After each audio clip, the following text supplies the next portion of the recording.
करें? देखिए जरा, कल लास्ट क्लास में आपको बताया गया था, क्या क्या मैंने आपको बता दिया था? हाँ, अब देखिए आज की अगर हम बात करें, आज का बिल्कुल नया पॉइंट है और एग्जाम में आता है, ध्यान रखेंगे इसका।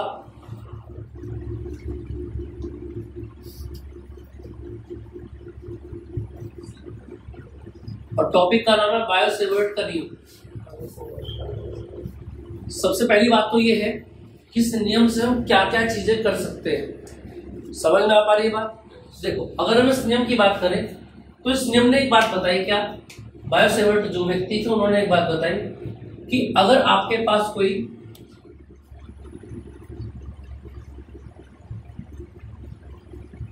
भी एक तार है आपके पास, समझ में आ पा रही है बात? और इस तार के अंदर अगर आप आई करंट प्रवाहित कर दें, कितना कर दें? आई करंट प्रवाहित कर दें, तो इस तार के अंदर आई करंट प्रवाहित करने के बाद इस तार के चारों ओर क्षेत्र में क्या होगा? एक चुंबकीय क्षेत्र उत्पन्न हो जाएगा।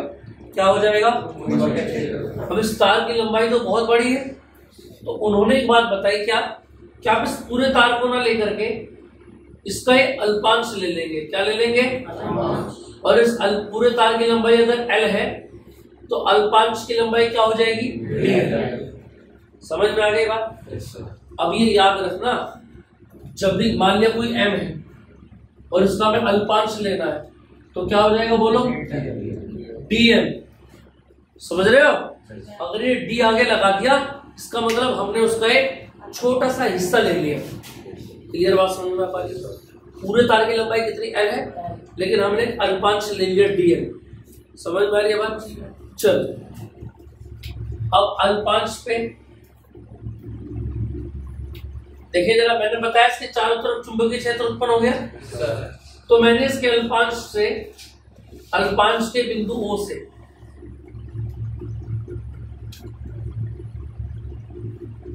R दूरी पर एक बिंदु P ले लिया। समझ में आ पा रही है बात? और इन दोनों के बीच का एंगल मान लिया थीटा। क्या मान लिया भैया? क्लियर बात सुनो। अब इधर देखेंगे ना, सामने देखेंगे ध्यान से। इस नियम के अनुसार किसी धारावाही चालक तार में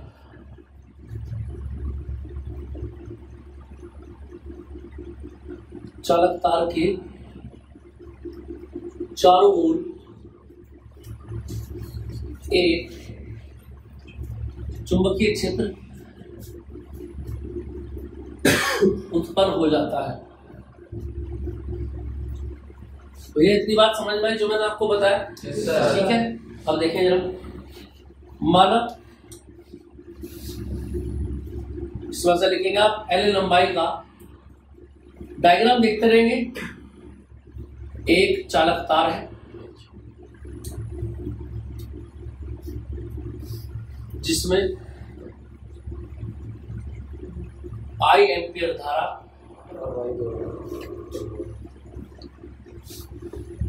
प्रवाहित हो रही है। क्लियर बात समझ में आ पा रही है? अब सुनते रहना ना मेरी बात ध्यान से, कैसे कैसे मैं लिख रहा हूँ बात को, डायग्राम से देख के ऐसे ही आपको लिखना है। इस बात को रटना नहीं है जो मैं आपको बता रहा हूँ, ठीक है भाई? इसको रटना नहीं है, आपको डायग्राम याद रखना है बस केवल। देखेंगे, माना तार के अल्पांश D, अल्पांश का मतलब अल्प में मतलब छोटा सा, अंश मतलब हिस्सा, है ना? अब जितने भी मैग्नेटिक फील्ड के अंदर डेरिवेशन होंगे उसमें पूरी की पूरी तार या पूरी की कंप्लीट वस्तु को ना लेकर के उस वस्तु का एक छोटा सा हिस्सा लेंगे हर बार। समझ में आई बात? और जिसको बोलेंगे अल्पांश। क्या बोलेंगे? अल्पांश। अब देखिए यहाँ पर, माना तार का अल्पांश क्या है? dl है। और ध्यान देंगे सामने अल्पांश के बिंदु O से स्मॉल r दूरी पर, ये r दूरी कहीं पर ही हो सकती है चार के चारों तरफ, तार के चारों तरफ, यहाँ भी, यहाँ भी, यहाँ भी, यहाँ भी। समझ में आएगा? r दूरी पर बिंदु P है जहां चुंबकीय क्षेत्र ज्ञात करना है। इतनी बात समझ में आ गई भैया? क्लियर है इतनी बात? Yes sir. अब देखो आगे देखेंगे, आते हैं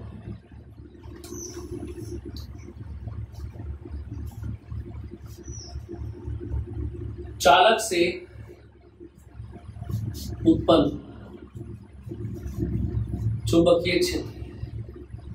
अब एक एक करके पॉइंट लिखते जाएंगे और हर पॉइंट की शुरुआत में लाइन जुड़ जाएगी कि चालक से उत्पन्न चुंबकीय क्षेत्र। सुनते रहना ध्यान से। अब देखो ना, एक बात याद रखना, अगर आपकी लंबाई होगी L तो चुंबकीय क्षेत्र होगा B, लेकिन अगर आपकी लंबाई होगी क्या DL, छोटा सा हिस्सा ले लिया तो चुंबकीय क्षेत्र भी छोटा सा ही तो होगा। समझे या नहीं समझे? बोलो समझे कि नहीं समझे? क्लियर है इतनी बात? अब देखो यहाँ एक बात ध्यान देंगे आप लोग कि चालक से उत्पन्न जो चुंबकीय क्षेत्र होगा वो क्या होगा। सबसे पहले ध्यान देंगे,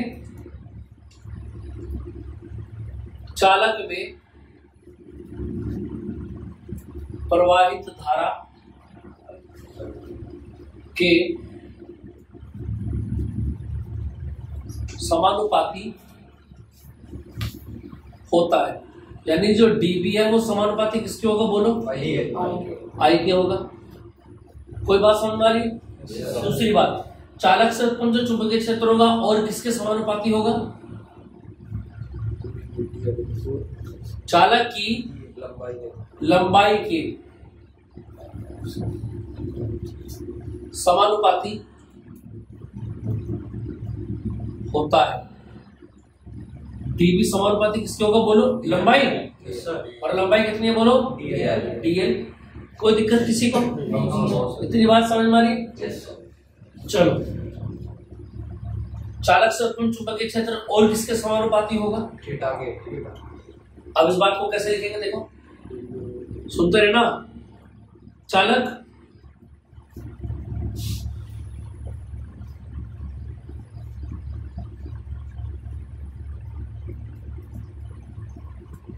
चालक को बिंदु P से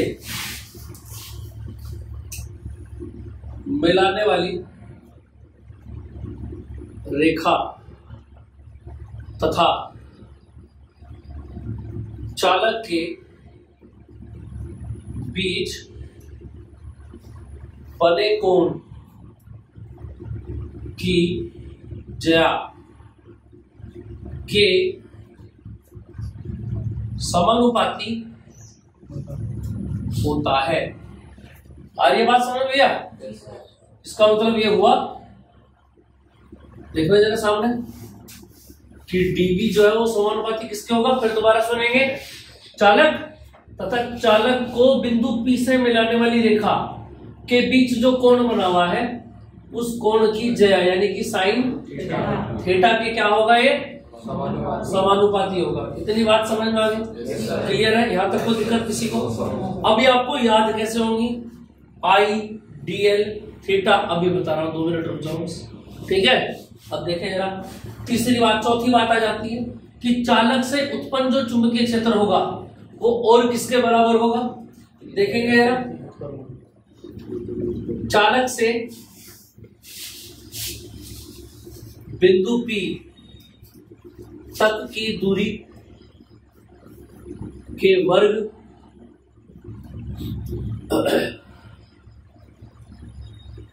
के व्युत्क्रमानुपाती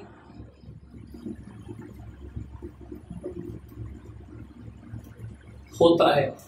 यानी dB जो होगा वो व्युत्क्रमानुपाती किसके हो जाएगा? बोलो दूरी कितनी है O से P तक की? बोलो भैया। तो R के वर्ग के व्युत्क्रमानुपाती यानी उल्टा लिखा जाएगा। समानुपाती होगा तो सामने होगा और व्युत्क्रमानुपाती होगा तो उल्टा होगा। क्लियर है? अब ये चारों के चारों पॉइंट मिला लेते हैं। नाउ बताओ, सबसे पहले कौन आएगा? I, उसके बाद DL, और उसके बाद साइन थीटा और अपोन में क्या आ जाएगा। कोई दिक्कत किसी को? फिर बात समझ में आ पा रही है? अब क्या करेंगे आप लोग, समानुपाती हटाएंगे और समानुपाती हटा के क्या लगेगा, बराबर। और हम ये विज्ञान का रूल जानते हैं कि जब भी कोई समानुपाती हटा के आप इक्वल लगाएंगे, समझ में आ पा रही? पहले तो लगभग लगभग बराबर थे, अब बिल्कुल एग्जैक्ट आप बता रहे हैं, ठीक है। तो एक कांस्टेंट आप लेंगे और यहाँ पर कांस्टेंट क्या आ जाएगा, म्यू नॉट अपॉन 4 पाई, और आगे की बात ऐसी कैसी रहेगी, ideal sine theta upon R square. बोलो समझ में आया कि नहीं है? समझ में आ पा रही है बात? तो बोलो dv बराबर mu naught upon 4 pi ideal sine theta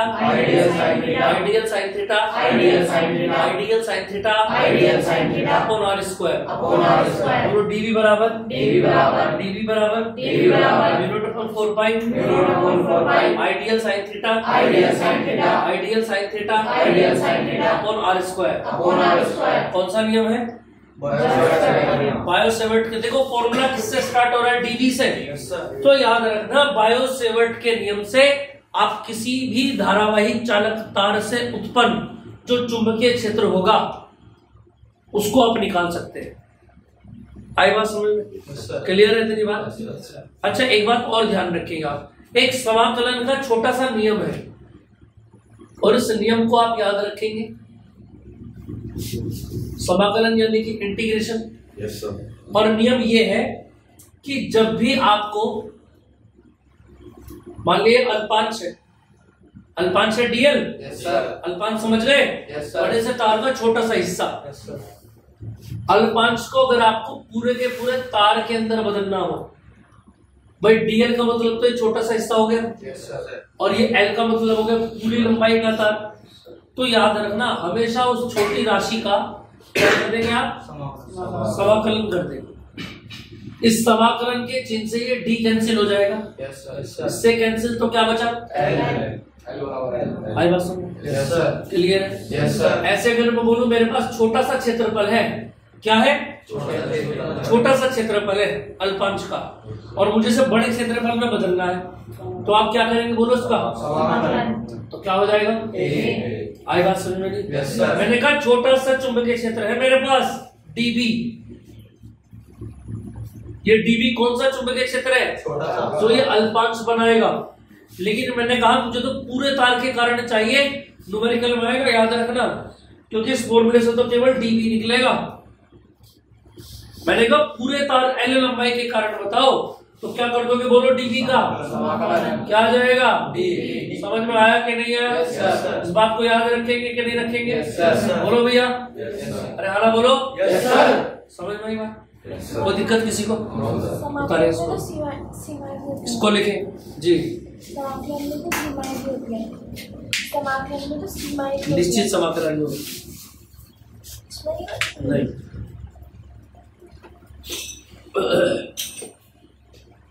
जो डेफिनेट इंटीग्रल होता है उसमें होती है लिमिट, ठीक है, अपर लिमिट लोअर लिमिट।